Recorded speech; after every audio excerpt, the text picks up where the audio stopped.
topik kita kali ini mengenai pelanggaran HAM yang terjadi itu adalah memang dalam proses kriminalisasi terhadap mama saya mungkin ya. Ini tuh seperti difasilitasi gitu oleh APH. Mengapa? Salah satu contohnya, mama saya baru kembali ke tanah air, tiba-tiba dilakukan penangkapan terhadap mama saya. Yaitu dengan sebanyak kalau nggak salah tuh 8 orang dari Polda Metro Jaya yang dikerahkan untuk menangkap 1 orang wanita gitu.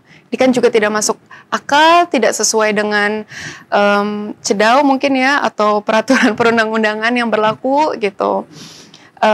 Itu juga, dan saya tuh kaget sampai dengan hari ini tuh saya sebenarnya tidak tahu apa yang terjadi, tapi mama saya tuh cerita kerudungnya sempat ditarik, terus wajah mama saya tuh sempat ditaruh di lantai gitu. Dan terus habis itu tangan mama saya lebam-lebam gitu. Dan ketika saya melihat mama saya dan bertemu mama saya di Polda dan tangan mama saya lebam-lebam, itu saya kaget gitu. Logikanya kalaupun misalnya mama saya tuh menjedukkan tangannya gitu, apakah bisa gitu kan? Itu kan tidak bisa gitu. Dan ketika saya melihat mama saya juga buka masker dan ternyata tuh ada bekas darah kering gitu kan ya di sekitaran mulut mama saya langsung minta tolong ke pihak Polda Metro Jaya untuk dilakukan visum. Dan saya bertanya, kenapa mama saya bisa sampai lebam-lebam seperti ini? Katanya mama saya melawan. Maka dari itu saya bilang, boleh kalau seperti itu tolong kasih lihat ke saya videonya. Kalau mama saya tuh melawan. Sampai dengan hari ini tidak diperlihatkan videonya. Sampai dengan hari ini mama saya tidak diperbolehkan untuk melakukan visum, dan sampai dengan hari ini mama saya ditahan dan dipenjara. Nah, itu dari Polda Metro Jaya. Nah, hal ini semua dilakukan walaupun sudah ada surat Kapolri atau SP3D, yaitu adalah merupakan hasil gelar perkara khusus yang dilakukan di Mabes Polri, yang pada intinya rekomendasi menyatakan bahwa 1, pasal yang dikenakan kepada Mamah 242 ayat 1 itu tuh tidak ada unsur tindak pidana. Dan 2, PK atau kan katanya Mama itu tuh sumpah palsu pada saat proses peninjauan kembali. Nah, proses peninjauan kembali itu merupakan hak keperdataan. Dan ini tidak bisa masuk ke ranah pidana gitu, itu 2. Pada intinya tidak ada mens rea dan seterusnya. Nah, pihak Polda Metro Jaya sudah tahu mengenai hasil rekomendasi ini, tapi tetap melakukan pelanggaran HAM terhadap Mama. Nah, pada intinya tadi itu Mama saya lebam-lebam, ditahan, terus habis itu dilakukan P21 ke pihak JPU, dan setelah itu pihak JPU juga pasti sudah mengetahui mengenai rekomendasi ini, tapi tetap dilanjutkan. Dan ketika berkas itu sebenarnya di JPU, sudah keluar juga rekomendasi dari Komnas Perempuan yang meminta agar para jaksa ini, penuntut umum, untuk memberhentikan kasusnya. Kalau misalnya di kepolisian SP3, di kejaksaan itu SKP 2 gitu. Jadi tolong hentikan kasusnya karena ini tidak berdasar, banyak sekali pelanggaran, ini bentuk kriminalisasi dan seterusnya. Tapi pastinya tidak didengarkan kembali. Dilimpahkan ke pengadilan, proses persidangan berjalan terus. Beliau ibu saya yang melahirkan saya setiap hari melihat ayah saya berdiri di depan pintu rutan hanya untuk bertemu dengan mama saya. Ayah saya bilang kalau misalnya saya bersama ibu Anda hampir selama 30 tahun, 24 jam, 365 hari. Ketika mama kamu tidak ada di samping saya merasa separuh dari saya hilang. Mama saya lihat keadaannya makin kurus. Kita minta tolong apakah boleh dilakukan pengecekan darah, atau ya saya takutlah mama saya kan udah itu juga nggak mudah ya. Jadi saya takut mama saya kenapa-napa, jadi boleh nggak dilakukan pengecekan darah, atau nggak visum kan nggak boleh dilakukan, atau pengecekan ke dokter tidak diperbolehkan gitu. Jadi saya sedih sekali gitu. Saya sempat cerita ke kawan-kawan saat putusan, saya sebenarnya masih belum ingin percaya kalau misalnya di Indonesia itu, kata orang-orang kan ini negara Konoha gitu kan, hukumnya itu tuh tidak dapat ditegakkan dan seterusnya. Tapi saya mungkin masih idealis dan masih muda ya, jadi saya sebenarnya tidak mau percaya itu gitu. Suara kebenaran bergema di hati, Menggapai cita, menghapus korupsi. Dengan ilmu dan kasih, kita melangkah bersama memajukan bangsa yang kita cinta. Bersama Adovi, bersama kita melangkah. Prof. Romli, pemandu kebenaran sejati. Suara kita takkan pernah padam. Bersama Rom, suara kebenaran.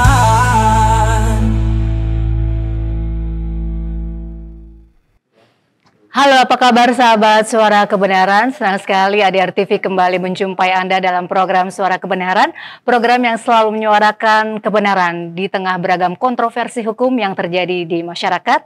Seperti biasa bersama guru besar kesayangan kita, Prof. Romli Atmasasmita. Apa kabar, Prof? Baik. Sehat selalu ya, Prof? Amin. Dan juga saya, Anastasia Putri, yang akan menemani diskusi kita pada Suara Kebenaran kali ini. Dan dalam episode kali ini, Suara Kebenaran akan mengupas kasus kriminalisasi dan juga pelanggaran HAM yang dialami oleh Ike Farida. Sosok Ike Farida ini sempat viral di media sosial karena pada saat itu beliau dijemput paksa oleh Polda Metro Jaya di Bandara Soekarno-Hatta hingga mengalami lebam di bagian tangannya. Dan melalui Alia, sang putri yang akan berbagi cerita tentang perkara kriminalisasi yang telah membelenggu keluarganya selama lebih dari 1 dekade.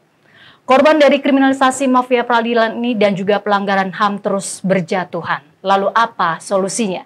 Kita akan bahas tuntas dalam episode kali ini bersama dengan sejumlah narasumber yang telah hadir di studio Suara Kebenaran. Saya perkenalkan yang pertama, ada Mbak Alia. Terima kasih Mbak Alia sudah hadir di sini dan mau berkenan untuk menceritakan bagaimana persoalan yang dialaminya. Gimana kabarnya, sehat? Sehat, alhamdulillah. Ya, meskipun di tengah persoalan yang mendera tetap sehat dan semangat ya Mbak Alia. Ini ada Alia Hirokooni, SHLLM, pengacara muda yang sekaligus juga anak dari terpidana Ike Farida. Dan berikutnya saya perkenalkan juga siapa yang nggak kenal, Dr. Magdir Ismail, SHLLM, selaku Ketua DPP IKADIN tahun 2022-2027. Apa kabar Pak Magdir? Kabar baik. Selalu semangat ya? Alhamdulillah masih sehat. Sibuk apa sekarang? Banyak juga kasus-kasus ini. Begitulah, selalu kan kita ini kayaknya tidak akan pernah berhenti dengan kasus-kasus yang kasus-kasus yang aneh-aneh. Nanti kita bahas selengkapnya. Dan berikutnya saya juga perkenalkan Bapak Dr. Abdul Hari Semendawe, SHLLM, selaku Wakil Ketua Komnas HAM 2022-2027. Apa kabar? Saya panggil Pak Dawai ya? Pak Dawai ya. Oke, Pak Dawai gimana? Ya, alhamdulillah. Kabar baik terkait dengan pelanggaran HAM juga kabar baik atau buruk? Ya, buruk. Makin memprihatinkan. Aduh, nanti kita suarakan di Suara Kebenaran kali ini. Dan terakhir saya perkenalkan juga ada, saya panggilnya Mbak ya, Mbak Dr. Patricia Rinwigati, SHMIL dari Fakultas Hukum Universitas Indonesia. Saya panggil Mbak Ririn. Siap untuk berkontribusi terkait dengan teori-teori pelanggaran HAM ini seperti apa ya nanti. Oke. Dan baik, sahabat Suara Kebenaran, kita akan mulai dengan cerita dari Mbak Alia Hirokooni. Mbak Alia, saya mau nanya, ini kasus awalnya ini berawal dari sengketa pembelian apartemen tahun 2012 yang lalu. Kini sang ibunda bahkan sudah diputus bersalah dan mendekam di penjara. Iya, benar sekali. Apa sebenarnya yang sesungguhnya terjadi nih Mbak Alia? Bisa diceritakan? Jadi kalau untuk cerita panjangnya dan detailnya, karena sudah 12 tahun, jadi pasti mungkin bisa berjam-jam. Tapi mungkin secara singkat, pada intinya mamaku itu beli unit apartemen 12 tahun yang lalu. Unit apartemen tersebut dibayar lunas, hanya saja memang dari pengembang itu tidak mau melakukan PPJB, AJB dan seterusnya.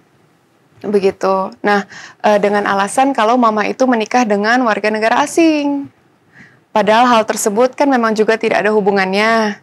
Dan sudah ada putusan, sampai dengan hari ini mungkin sudah ada 8 putusan sebenarnya yang berkekuatan hukum tetap, final and binding, yang menyatakan kalau misalnya memang satu, mama itu tuh berhak atas unit apartemen tersebut, pembeli yang patut dilindungi oleh hukum, dan pengembang tersebut melakukan wan prestasi, dan pengembang tersebut seharusnya memang melakukan PPJB, AJB, menyerahkan SHM SRS, menyerahkan kunci dan akses dan seterusnya. Hanya saja sayangnya bukannya itu dilakukan, dan putusan dari putusan yang saya sebutkan tadi itu dilakukan oleh pengembang, tapi mereka malah melaporkan mama atas tuduhan sumpah palsu di pengadilan, yaitu adalah pasal 242 ayat 1. Faktanya itu apa? Faktanya itu mama saya tidak pernah datang ke pengadilan untuk bersumpah. Mama saya tidak pernah memberikan kuasa untuk bersumpah. Nah, topik kita kali ini mengenai pelanggaran HAM yang terjadi itu adalah memang dalam proses kriminalisasi terhadap mama saya mungkin ya. Ini tuh seperti difasilitasi gitu oleh APH. Mengapa? Salah satu contohnya, mama saya baru kembali ke tanah air, tiba-tiba dilakukan penangkapan terhadap mama saya. Yaitu dengan sebanyak kalau nggak salah tuh 8 orang dari Polda Metro Jaya dikerahkan untuk menangkap 1 orang wanita gitu. Ini kan juga tidak masuk akal, tidak sesuai dengan CEDAW mungkin ya, atau peraturan perundang-undangan yang berlaku gitu.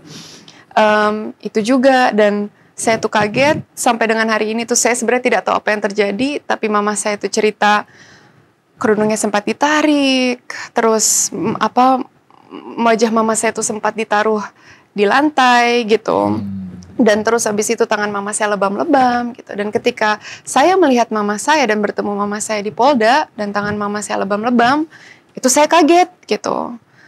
Logikanya kalaupun misalnya mama saya tuh menjedukkan tangannya gitu, apakah bisa gitu kan? Itu kan tidak bisa gitu. Dan ketika saya melihat mama saya juga buka masker dan ternyata tuh ada bekas darah kering gitu kan ya di sekitaran mulut mama saya langsung minta tolong ke pihak Polda Metro Jaya untuk dilakukan visum. Dan saya bertanya, kenapa mama saya bisa sampai lebam-lebam seperti ini? Katanya mama saya melawan. Maka dari itu saya bilang, boleh kalau seperti itu tolong kasih lihat ke saya videonya. Kalau mama saya tuh melawan. Sampai dengan hari ini tidak diperlihatkan videonya. Sampai dengan hari ini mama saya tidak diperbolehkan untuk melakukan visum. Dan sampai dengan hari ini mama saya ditahan dan dipenjara. Nah, itu dari Polda Metro Jaya. Nah, hal ini semua dilakukan walaupun sudah ada surat Kapolri atau SP3D, yaitu adalah merupakan hasil gelar perkara khusus yang dilakukan di Mabes Polri, yang pada intinya rekomendasi menyatakan bahwa 1, pasal yang dikenakan kepada Mamah 242 ayat 1 itu tuh tidak ada unsur tindak pidana, dan 2, PK atau kan katanya Mama itu tuh sumpah palsu pada saat proses peninjauan kembali. Nah, proses peninjauan kembali itu merupakan hak keperdataan. Dan ini tidak bisa masuk ke ranah pidana, gitu. Itu 2.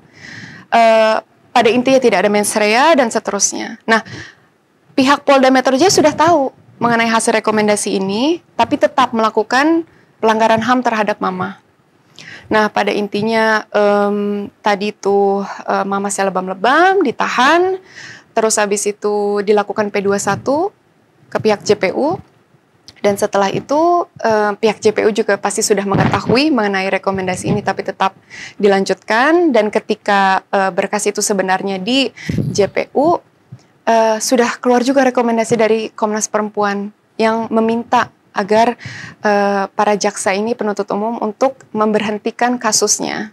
Kalau misalnya di kepolisian SP3, di kejaksaan itu SKP 2. Gitu. Jadi tolong hentikan kasusnya karena ini tidak berdasar, banyak sekali pelanggaran, ini bentuk kriminalisasi dan seterusnya. Tapi pastinya tidak didengarkan kembali, dilimpahkan ke pengadilan, proses persidangan berjalan terus. Berjalan terus itu Mama saya itu hari pertama sidang kita tidak dapat panggilan sidang. Itu 1. Yang kedua, Mama saya mungkin karena baru transfer ke rutan. Dan Mama saya itu tuh ditaruh di kamar yang dimana matrasnya itu tuh mungkin misalnya cukup untuk berapa orang, tapi dipaksa mungkin ya dipaksa untuk banyak orang yang masuk.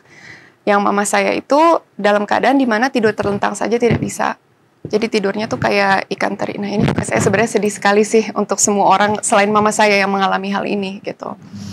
Tapi Mama saya itu 1 pastinya tidak melakukan tindak kriminal apapun, dan yang kedua usianya juga sudah bukan orang muda lagi gitu kan, dan dipaksa tidur terlentang seperti ikan teri. Jadi yang terjadi mama saya memang sempat sakit, mungkin ada masa penyesuaian gitu. Sakit dan saat itu ternyata harus sidang. Mama saya dipaksa untuk bersidang, walaupun menggunakan kursi roda. Dipaksa didudukan di kursi roda, dan pihak jaksa menelpon dokter rutan untuk mengeluarkan surat keterangan sehat hanya berdasarkan dari tensi darah. Saya bukan orang medis, tapi saya tahu tensi darah tidak bisa membuktikan kalau orang tersebut sehat atau tidak. Dari kami sudah minta untuk dilakukan pengecekan darah dan seterusnya, hanya saja tidak dilakukan. Nah, ketika dibawa ke Pengadilan Negeri Jakarta Selatan, pada intinya ditanya saudara sehat atau tidak, mama saya sudah jawab tidak, tapi tetap dibacakan dakwaannya terhadap mama saya. Itu selain itu sidang dilakukan setiap hari. Jadi persidangan itu dari pagi jam 10 sampai malam jam 10 malam. Ini belum juga, dan ini setiap hari. Yang sampai pada intinya mama saya mungkin kelelahan ya, pingsan. Dan hakim tetap mengetok palu dan bilang kita lanjutkan persidangan besok gitu. Mama saya dibawa sempat ke IGD dan seterusnya, tapi itu juga ya tidak terlalu diperhatikan. Terus ketika proses persidangan, ternyata berkas yang kita terima dari JPU itu tidak penuh dan tidak lengkap. Kita sudah minta ke majelis hakim kalau misalnya kita tidak bisa dong bertanya kepada saksi dari JPU kalau misalnya berkas yang kita dapat saja tuh tidak lengkap dan kita aja tidak dapat apa-apa gitu. Kan ini haknya terdakwa. Gitu. Tapi majelis hakimnya bilang, "Oh, ya udah berarti nggak mau nanya. Kalau nggak mau nanya ya udah." Jadi kami tidak diperizinkan gitu untuk mendapatkan berkasnya dan untuk mempelajari berkasnya. Dan setelah itu sebelum ketok palu dibilang kalau misalnya JPU akan menyerahkan berkas kepada kami, penasihat hukum, jam 10 pagi besoknya. Hanya saja majelis hakim juga bilang sidang jam 10 pagi. Kami hanya minta 1 hari saja, mohon 1 hari saja untuk berikan kami untuk mempelajari, waktu untuk mempelajari ini gitu. Itu pun tidak diberikan. Yang pada intinya alhasil dari 14 saksi, tidak ada satu saksi fakta pun dari saksi JPU dan dari saksi penasihat hukum yang melihat, mendengar, atau mengalami kalau misalnya mama saya itu datang ke persidangan untuk melakukan sumpah. Karena yang melakukan sumpah memang bukan mama saya. Dan dari 14 saksi fakta tersebut, tidak ada juga yang melihat atau mengalami atau mendengar mama saya memberikan kuasa kepada seseorang untuk melakukan sumpah. Nah, orang seperti ini akhirnya divonis bersalah dan sampai dengan hari ini di penjara gitu. Ini selain itu sudah ada banyak rekomendasi dari Komnas Perempuan atas pelanggaran HAM. Dari Komnas HAM juga sudah memberikan amicus curiae juga kepada Pengadilan Negeri Jakarta Selatan, kepada KPN-nya juga, yang bilang kalau misalnya ini adalah keperdataan yang pada intinya ini bukan pidana, dan janganlah dijadikan yang namanya tuh putusan PK yang sudah final dan binding itu tuh bisa di-challenge dengan hal-hal pidana seperti ini gitu, yang pada intinya seperti itu. Mungkin nanti dibantu dikoreksi. Mbak Alia, sebelum saya ke para praktisi ini, saya ingin secara humanis dulu ya. Mbak Alia bisa menceritakan ini tanpa ada rasa kesal, sedih, tapi saya melihat Mbak Alia begitu tegar gitu ya. Padahal sebenarnya dalam hati kecil Mbak Alia gimana suaranya?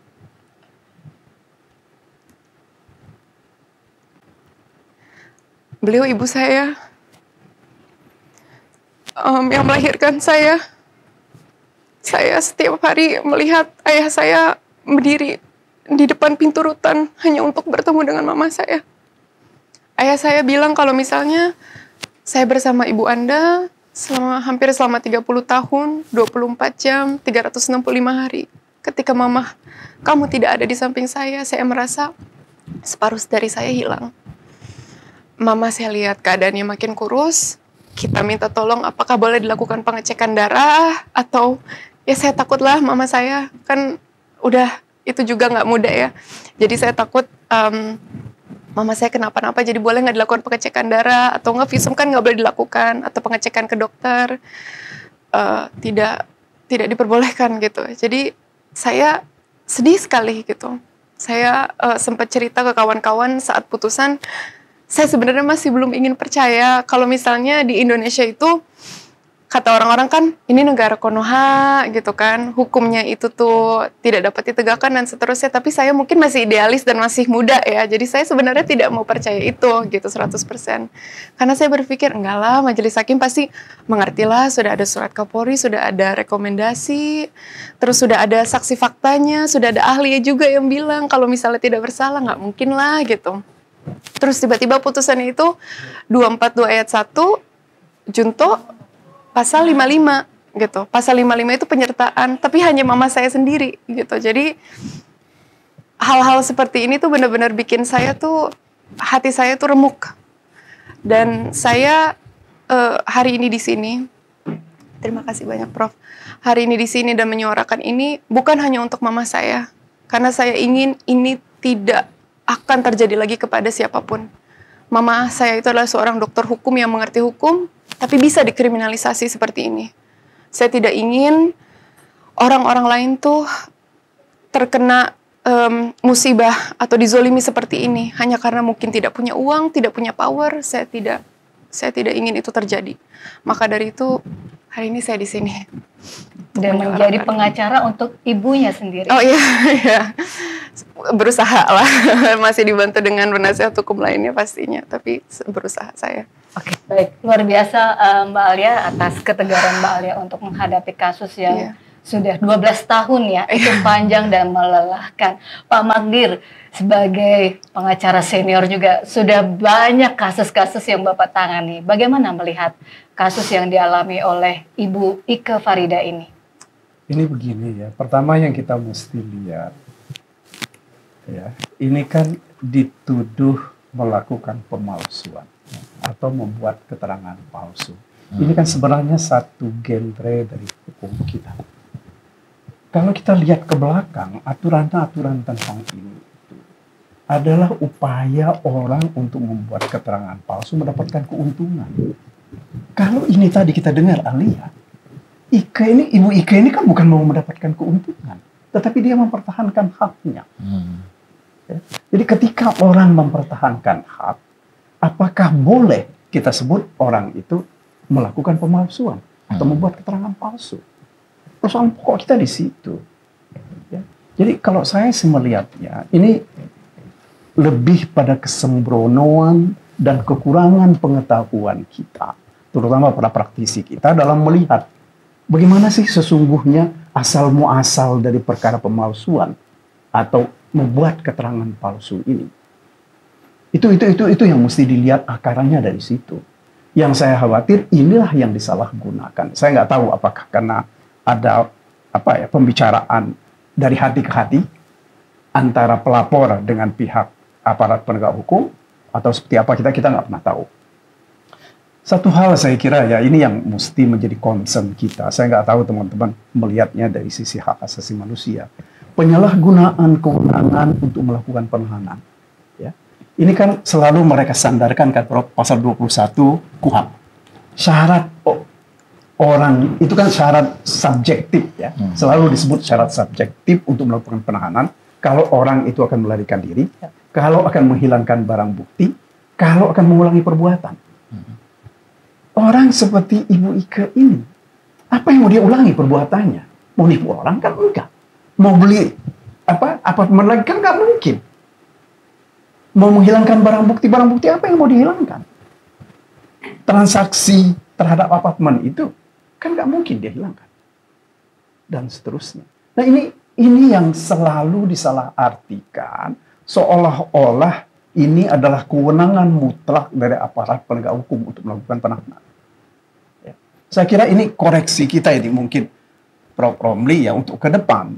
Mestinya masalah penahanan ini harus dihentikan kecuali atas putusan pengadilan. Ya. Kecuali terhadap perkara-perkara yang memang perkara tertentu yang memang mewajibkan agar supaya orang itu ditahan. Nah, tetapi kan kalau perkara perdata seperti ini kemudian dipidanakan, ini jadi habit yang sangat buruk dalam praktek penegakan hukum kita. Apalagi kalau tadi misalnya Alia cerita tentang masalah penahanan. Saya juga mengalami ada perkara lain. Hampir sama seperti ini. Begitu dilimpahkan oleh penyidik kepada penuntut umum, ditahan oleh penuntut umum, 3 atau 4 hari kemudian, berkas perkara dilimpahkan ke pengadilan sehingga kami tidak sempat untuk melakukan pra-peradilan misalnya. Apa yang terjadi? Sesudah ditahan, sehari ditahan oleh majelis hakim, karena majelis hakim yang diberi kewenangan kan menurut KUHP untuk melakukan perpanjangan. Habis itu, hari berikutnya dilakukan perpanjangan 2 kali 30 hari oleh ketua pengadilan. Karena memang kewenangan ketua pengadilan yang untuk melakukan penahanan lanjutan sesudah habis masa penahanan yang dilakukan oleh majelis hakim. Akan tetapi kan ini kan baru sehari diperpanjang oleh majelis, apa pentingnya 2 kali 30 hari ini? Ini kan tidak pernah kita tahu. Apa jawaban hakim ketika itu kepada kami? Ini kebiasaan kita di sini, karena kami khawatir nanti lupa melakukan perpanjangan. Kalau saya ditanya, saya bilang kepada kawan-kawan, jangan lupa, perkara ini adalah perkara jual, ada sesuatu yang nggak beres. Apakah karena itu perkara itu dibeli oleh orang tertentu, ya, atau seperti apa, kita nggak tahu. Nah, ini yang paling menyakitkan sekarang ini di dalam proses penegakan hukum kita. Ketidakadilan itu dibiarkan, bahkan ketidakadilan itu dan pelanggaran hak asasi itu dilakukan oleh orang yang seharusnya memberikan keadilan. Benar. Harusnya memberikan perlindungan terhadap hak asasi orang. Saya terus terang, saya kira, saya khawatir ini bukan cuma satu perkara ini. Iya. Ya, karena kami juga, saya seperti saya katakan tadi, ini kebetulan orang asing. Ya, orang asing yang setiap hari di persidangan, orang dari kedutaan hadir di situ. Gak ada malunya aparat penegak hukum kita. Mereka menganggap itu seolah-olah nggak ada apa-apa gitu loh, Prof. Jadi saya kira ya mari kita serukan kepada aparat penegak hukum kita, ya, seperti melakukan penahanan itu kan sebenarnya bukan haknya mereka, ya, meskipun diberikan oleh KUHP. KUHP itu adalah aturan yang mengurangi kewenangan dari aparat penegak hukum. Bukan untuk memberikan legalisasi supaya mereka boleh menahan. Itu tidak. Karena ya kalau kita lihat sebelumnya memang ya penahanan itu kan bisa dilakukan kapan saja oleh penyidik atau oleh penuntut umum dan oleh jaksa. Memang KUHP kita melakukan membuatnya seperti itu. Tetapi kan ini ada syarat mestinya. Kepentingannya apa sih penahanan ini? Benar. Seperti Ibu Ida ini tadi, ya, Ike ini tadi. Beliau baru datang dari luar negeri. Kenapa mesti ditahan di airport? Apakah sudah pernah dipanggil dia berkali-kali misalnya untuk hadir karena akan ada penyerahan berkas dan tersangka kepada penuntut umum yang dia tidak pernah hadir atau apa? Gitu loh. Dari mana pula penyidik misalnya tahu bahwa Ibu Ike ini akan pulang hari itu? Tapi sebelum ke penahanan, Pak Magdir, kita tahu tadi dari cerita Alia juga bahwa kasus Ike ini sudah 8 kali putus menang ya, dimenangkan. Kemudian kenapa di akhirnya dinyatakan bersalah juga? Ini kan perkara perdatanya. Ya, yang sudah diputus itu saya kira perdatanya, perdatanya, bukan perkara pidananya. Nah, akibat dari adanya perkara perdata ini ada celah. Celah itu yaitu seolah-olah ya ada keterangan palsu yang dilakukan oleh Ibu Ike ketika dalam proses PK. Nah, inilah mereka masuk dari situ. Makanya itu saya katakan di awal tadi, mestinya kalau kita bicara tentang pemalsuan, membuat keterangan palsu, ini kita harus lihat akarnya. Akarnya kalau kita mau coba lihat ya, ini kan KUHP yang dipakai ini kan berasal dari KUHP Belanda 1881, ya, yang kemudian kita terjemahkan menjadi KUHP kita meskipun agak berbeda, ada cukup banyak perbedaan dengan KUHP-nya Belanda. Kita nggak pernah perbaiki ini, mereka berkembang terus-menerus, ya. jurisprudensi di Belanda itu mengenai pemalsuan ini, yaitu tadi intinya orang ini akan mencari keuntungan dari satu kegiatan itu. Begitu juga kalau kita baca jurisprudensi di Amerika, di Inggris, semuanya ngomong begitu. Jadi bukan orang yang menuntut haknya. Ya. Saya kira ini yang harus kita lihat secara jernih. Mungkin nanti Pak Sementawai atau Bu Ririn bisa melihat dari sisi pelanggaran hak asasi manusia ini seperti apa. Ya. Tetapi kalau saya melihatnya dan proses perjalanan secara hukum dalam praktek kita, ini ada yang salah. Ya. Kesalahan ini terjadi karena kesengajaan, bisa jadi, ya, atau juga karena ketidaktahuan dari aparat penegak hukum. Saya nggak tahu juga. Ya. Apakah ada kemungkinan pihak-pihak bermain belakang, gitu? Tidak tertutup kemungkinan. Ya. Kita bisa baca misalnya perkaranya Ronald Tanur. Ya. Itu kan kita bisa berkaca melihat itu. Bagaimana yang jelas-jelas seperti itu dibebaskan. Kemudian bebasnya ini kenapa? Karena ada suap menyuap. Itu. Ya. Saya kira suap menyuap dalam proses penegakan hukum kita ini hampir ya bisa kita lihat, bisa kita rasakan. Kan tetapi memang sulit untuk kita buktikan, kecuali mungkin kalau OTT ya. Itu saya kira. Baik, terima kasih Pak Magdir. Nah, ini kalau kita bicara dari sisi pelanggaran HAM, tadi Pak Dawai juga sudah mendengar cerita dari Mbak Alia. Bagaimana komentar Pak Dawai? Ya, kami dari Komnas HAM sebenarnya sudah menerima ya permohonan dari pihak Mbak Alia untuk kami dari Komnas HAM mengeluarkan surat keterangan tadi ya, amicus curiae, jadi pendapatnya Komnas dalam melihat permasalahan ini. Dan Komnas HAM memberikan perhatian yang serius ya terhadap kasus ini, karena kami melihat bahwa ini hak atas keadilan. Jadi hak atas keadilan itu suatu hal yang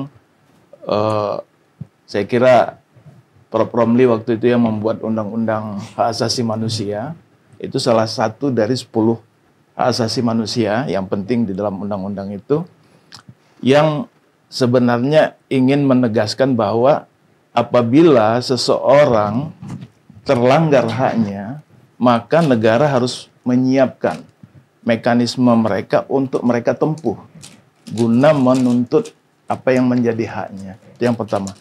Yang kedua, mereka harus diberikan kebebasan tanpa ada hambatan halangan kalau mekanismenya sudah ada untuk menggunakan mekanisme itu, gitu.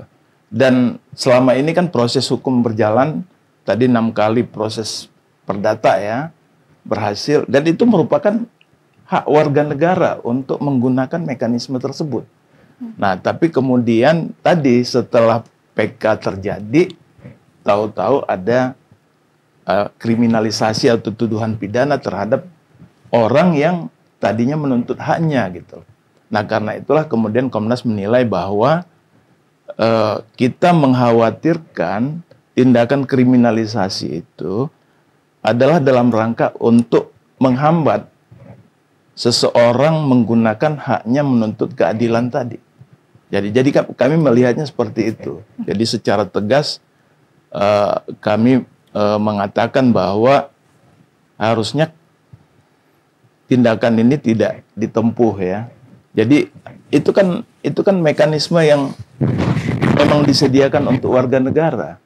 Gitu. Ketika misalnya ada PK misalnya, itu kan salah satu mekanisme upaya hukum gitu. Dan itu siapapun boleh menggunakan itu gitu. Nah, tapi kemudian tadi yang misalnya Pak Magdir sampaikan tadi, ini menggunakan pasal-pasal tertentu yang menurut penilaian beliau pasalnya itu sendiri tidak pas gitu. Nah, karena itu kami dari Komnas HAM menganggap bahwa ini ada upaya untuk menghambat seseorang yang harusnya dia memiliki kebebasan ya untuk bisa menggunakan mekanisme tersebut gitu, agar bisa mendapatkan keadilan. Nah, di Komnas laporan pelanggaran hak atas keadilan ini cukup banyak dan dalam berbagai bentuk. Jadi mungkin ini salah satu bentuk saja gitu.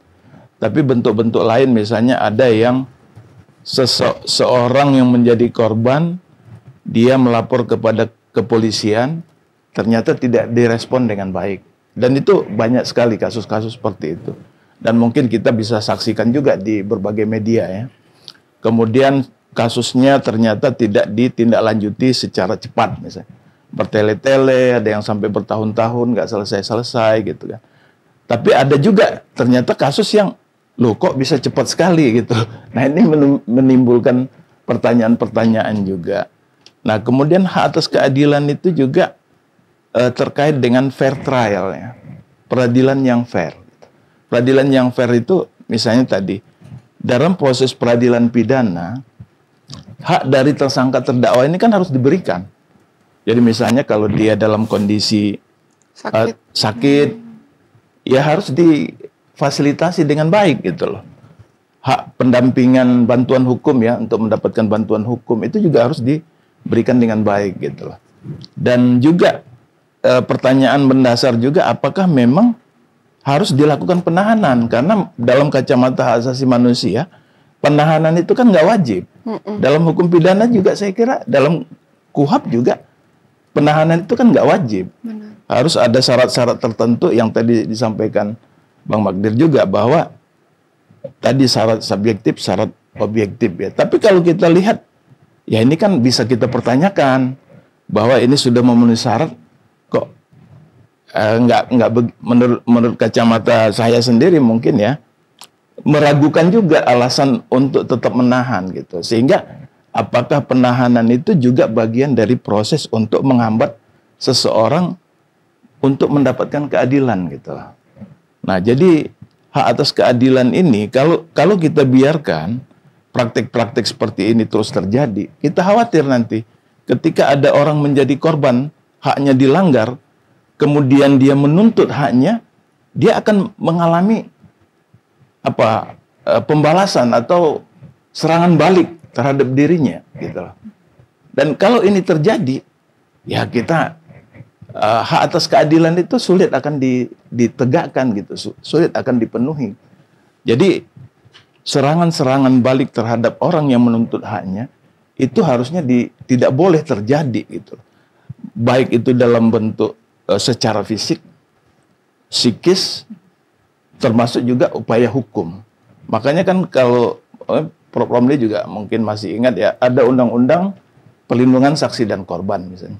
Itu kan salah satu bentuk untuk memproteksi mereka yang menjadi korban agar supaya tidak mengalami berbagai bentuk intimidasi, baik secara fisik ya maupun psikis atau dalam bentuk tuntutan-tuntutan hukum. Makanya di sana ditegaskan seorang yang menjadi saksi korban misalnya tidak boleh dituntut secara pidana atau perdata atas apa yang dia alami itu gitu loh. Nah, jadi by the way nanti sejauh mana hasil rekomendasi Komnas HAM bisa membantu Ibu Ike? Ya, jadi dalam prakteknya memang yang Komnas lakukan adalah membuat tadi amicus curiae, dan amicus curiae ini kita langsung kirimkan kepada ketua pengadilan.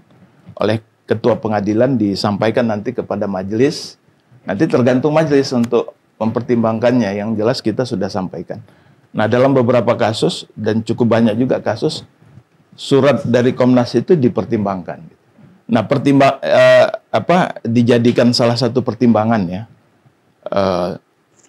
Ada beberapa kasus yang memang pada saat di tingkat PN putusannya sudah sesuai dengan apa yang kita harapkan. Tetapi ada juga yang ternyata baru di tingkat banding apa yang kita sampaikan tersebut diikuti atau tingkat kasasi, dan banyak kasus yang seperti itu sudah terjadi. Artinya surat-surat kita itu tidak diabaikan begitu saja. Memang tidak semua ya, ada kasus-kasus yang ternyata surat kita tidak mempengaruhi putusan ya. Tapi kita juga faktornya apa yang menyebabkan kemudian surat dari Komnas tidak dipertimbangkan, itu juga mungkin nanti kita akan mempelajari juga nanti dari putusan. Kalau nanti sudah ada putusan kita nanti coba baca juga. Tetapi kita berharap bahwa karena ini kan masih tahap dari putusan PN, masih akan ada upaya banding ya, mudah-mudahan di tingkat banding atau kasasi akan ada perubahan putusan gitu ya. Artinya mungkin bukan hanya kasus Ibu Ike ya, artinya beberapa korban pelanggaran HAM sebaiknya juga bisa menjadi rekomendasi apa yang dikeluarkan rekomendasi dari Komnas HAM bisa berefek positif bagi ya, misalnya contoh yang belum lama ini kasusnya apa namanya, Haris Azhar ya. Haris Azhar itu juga kan kita juga membuat surat amicus curiae gitu ya. Kemudian ada kasus aktivis lingkungan di Jawa Tengah ya, kasus Karimun Jawa. Itu kita berikan amicus curiae di tingkat pengadilan negeri dihukum, tapi ketika banding ternyata dibebaskan. Kasasi juga dibebaskan. Dan ada beberapa kasus yang lain seperti misalnya di Sumatera Utara dan beberapa yang lain juga mereka kemudian dibebaskan. Nah, tapi apakah kasus itu akan juga dibebaskan kasus yang ini? Tentunya kita berharap ya, tapi ya memang sifatnya rekomendasi dari Komnas HAM itu sangat tergantung dari majelis hakimnya. Jadi kita juga tidak bisa memaksa atau tidak bisa mendikte hakim harus mengambil putusan seperti apa, tapi setidaknya dari kacamata HAM kita sudah sampaikan bahwa hak atas keadilan itu harus dijunjung tinggi, dan dalam menerapkan hak menerapkan hukum, seseorang itu kan tidak boleh mengalami berbagai bentuk diskriminasi. Dan dalam menegakkan hukum pidana itu kan sudah ada hukum acara. Hukum acara itu pun dibuat dalam rangka untuk melindungi hak asasi manusia. Jadi ukuran-ukurannya kan jelas tadi, misalnya terkait dengan masa penahanan, proses penahanan. Kalau tidak tertangkap tangan kan bisa dipanggil tadi seperti disampaikan Pak Magdir ya. Kalau tidak tertangkap tangan kan tidak perlu harus diambil di lapangan misalnya. Cukup ada surat panggilan dan lain sebagainya. Ya kira-kira itulah. Jadi sebenarnya kasus-kasus seperti ini kalau kita lihat dari kacamata hak asasi manusia, selama ini memang salah satu laporan yang masuk ke Komnas itu banyak memang laporan terkait dengan yang dilaporkan itu terkait praktek yang dilakukan oleh pihak kepolisian. Gitu. Dan selama ini kita memang sudah sering koordinasi baik dengan Irwasum, Irwasda dan lain sebagainya. Dan kita juga memberikan berbagai rekomendasi itu. Nah, sebagian memang ditindaklanjuti oleh instansi tersebut, misalnya kepolisian menindaklanjuti rekomendasi kita. Kalau sudah sampai ke pengadilan yang kita berharap akan menindaklanjutinya. Tapi menurut kami ini bisa menjadi pelajaran berharga ya buat kita semua, dan kita juga ingin menegaskan bahwa yang namanya seorang yang haknya dilanggar harusnya diberikan proteksi, perlindungan bagi mereka untuk menuntut apa yang menjadi haknya. Nah, kalau itu sendiri tidak dihormati, tidak dihargai, maka korban ini nggak punya lagi tempat berlindung gitu. Benar. Negara kan, hukum pidana kan diciptakan untuk melindungi masyarakat kan gitu. Nah, jadi kalau masyarakat jadi korban malah tidak terlindungi dan malah hukum pidananya digunakan sebagai alat untuk melanggar HAM mereka, nah ini kan tujuan dibentuknya hukum pidana kan menjadi tidak tepat lagi gitu loh, yang mungkin perlu ada reformulasi ulang atau revisi kebijakan, pembuatan undang-undang baru dan lain sebagainya. Dan saya kira nanti KUHAP yang akan datang ya Prof ya, kita berharap bahwa yang tadi misalnya terkait penahanan itu apa bisa atas inisiatif penyidik itu sendiri atau perlu ada persetujuan dari hakim pengawas atau siapa gitu loh, sehingga penahanan itu memang betul-betul objektif gitu. Baik, terima kasih Pak Dawai. Kita berharap mudah-mudahan ada kabar baik ya nanti terkait dengan kasus Ibu Ike. Baik, Mbak Ririn, dari kacamata akademisi bagaimana? Kadang-kadang kita seringkali mengajarkan hal ideal ya terhadap mahasiswa, tapi kenyataan di lapangan tuh seringkali berbanding terbalik. Nah, bagaimana melihat ini? Sebelum menjawab itu, saya ingin menggarisbawahi sebenarnya kasus Ibu Ike, terutama terkait dengan perkawinan campuran. ini ada persoalan sebenarnya terkait dengan diskriminasi kalau saya boleh menggarisbawahi itu. Karena seakan-akan mereka yang menikah dengan orang asing justru kehilangan banyak haknya, termasuk hak terhadap untuk memiliki properti, karena banyak sekali ditolak. Kebetulan saya juga pelaku perkawinan campuran, jadi saya bisa merasakan yang Ibu Ike rasakan. Itu jadi mungkin itu salah satu media untuk menggarisbawahi itu bahwa mungkin buat orang asing memang bisa dibatasi hak-haknya, tapi buat orang Indonesia itu sendiri jangan sampai kawin dengan orang asing kemudian menjadi petaka buat dirinya karena haknya banyak dikurangi. Itu yang pertama, karena ini jadi sebenarnya titik tolak kasus ini, yaitu dengan adanya diskriminasi itu sendiri, satu. Lalu yang kedua, saya ingin mengulang sedikit yang Pak Semendawai katakan. Saya cuma mau menggarisbawahi dari sisi akademis, yaitu akses terhadap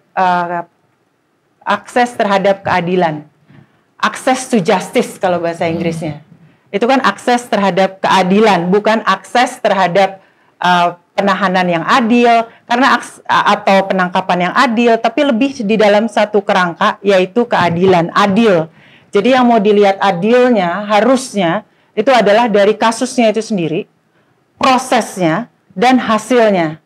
Jadi kalau salah satu, ya berarti ada persoalan dengan akses terhadap keadilan. Akses terhadap keadilan itu kan banyak banget ya, ya Pak Semendawai. Itu banyak banget komponennya, banyak banget, dan itu digarisbawahi di dalam berbagai instrumen hak asasi manusia global. Karena ini ada hak-hak yang dirampas, jadi harus dihati-hati dan perampasannya dilakukan oleh negara tentunya. Itu yang saya mau garis bawahi di situ. Oleh karena itu perlu adanya transparansi, akuntabilitas, tidak diskriminatif dan lain-lain, prinsip-prinsip HAM. Lalu yang ketiga saya garis bawahi adalah overkapasitas di dalam rutan maupun di dalam lapas. Dari beberapa pembicaraan ketika bersama-sama dengan teman-teman dari kementerian, mungkin juga dari Komnas HAM waktu itu, mengenai Indonesia ingin sekali meratifikasi optional protokol dari OPCAT, ya, optional protokol dari Conventions Against Torture, gitu. Jadi waktu itu apa sih yang dimaksud dengan torture? Tapi jangan lupa bahwa torture itu ada tambahannya, yaitu inhuman and degrading treatment and punishment. Dan salah satu komponen dari itu adalah overkapasitas. Nah, ini mungkin juga harus diperhitungkan. Itu adalah tantangan lama sih ya, karena keterbatasan semuanya. Jadi itu mungkin yang harus diperhatikan sama sekali, dan terutama kalau ngomongin lapas mungkin juga kelompok rentan. Termasuk Bu Ike kan sudah berumur juga gitu. Dan itu dipepet-pepet gitu kan, karena semuanya serba terbatas, dimasuk-masukin. Mungkin harus lebih selektif juga nantinya, terutama menghadapi juga RUU ini ya Pak Semendawai, KUHAP, revisi KUHAP. Iya, dan satu lagi yang narkotika. Ya, itu juga yang perlu kita garis bawahi. Lalu yang ketiga, yang keempat, banyak benar ya. Yang keempat itu adalah akses terhadap pemulihan. Iya, banyak akademisi nih. Jadi banyak. Terhadap ini, sebenarnya saya tadi senang sekali Pak Semendawai udah menggarisbawahi ternyata pendapat Komnas HAM diperhitungkan. Karena saya mikir kalau misalnya nggak diperhitungkan, lalu siapa lagi kita berharap gitu kan. Jadi saya mungkin akan jadi menarik, itu mungkin jadi salah satu penelitian juga buat kami di akademisi, seberapa efektif sih, seberapa dimungkinkan atau diperhitungkan. Kalau perlu didesak adanya SEMA Perma yang juga memperhitungkan, itu saya nggak tahu ya. Nanti kepada Prof juga gimana, itu cuman mengandai-ngandai saja. Lalu yang terakhir adalah akses terhadap pemulihan. Pemulihannya tadi sudah digarisbawahi oleh Pak Semendawai, tapi yang saya mau garisbawakan, kalau sudah terjadi seperti ini, what's next? What we can do? Jangan sampai semuanya larinya ke sosmed. Dan akhirnya gara-gara sosmed semua bergerak, nggak apa-apa juga sih gitu kan. Tapi akhirnya hanya yang di sosmed, padahal yang di luar sosmed masih banyak gitu. Masalahnya kalau nggak viral tidak dilakukan, tidak mendapatkan perhatian. Jadi sosmed itu adalah perhatian. Sama dengan ini juga kita berharap bahwa diskusi ini ada kasus yang diperhatikan lebih lanjut. Tapi jangan sampai kasus yang tidak diperhatikan menjadi kasus yang tidak diviralkan menjadi tidak diperhatikan. Nah, ini kembali lagi menjadi diskriminatif gitu. Dan itu akan justru mengganggu akses terhadap keadilan. Dan sampai saat ini saya masih juga masih bingung what's next. Oke, memang ada banding. Tapi dengan segala macam overkapasitas, digebukin, kemudian lebam sana sini, saya cuma mengandaikan kalau terjadi penggebukan. Lalu apa yang bisa kita lakukan? Itu. Nah, ini masih menjadi tanda tanya besar. Jadi mungkin juga nanti PR-nya untuk KUHAP menjadi lebih banyak lagi. Itu sih dari saya kira-kira. Baik. Oke, singkat, padat, tapi luar biasa. Hukum harus jelas dan pasti. Terima kasih Bapak dan Ibu sudah meluangkan waktunya untuk dalam diskusi kita kali ini. Demikianlah diskusi kita kali ini, sahabat Suara Kebenaran. Kami tidak pernah lelah untuk terus menyuarakan kebenaran. Dan untuk itu, jangan lupa untuk terus memperbaharui informasi Suara Kebenaran di setiap media sosial kami. Saya Anastasia Putri beserta Prof. Romli undur diri. Sampai ketemu di episode lainnya. Sampai jumpa. Suara kebenaran bergema di hati, menggapai cita, menghapus korupsi. Dengan ilmu dan kasih kita melangkah, bersama memajukan bangsa yang kita cinta. Bersama Adovi, bersama kita melangkah.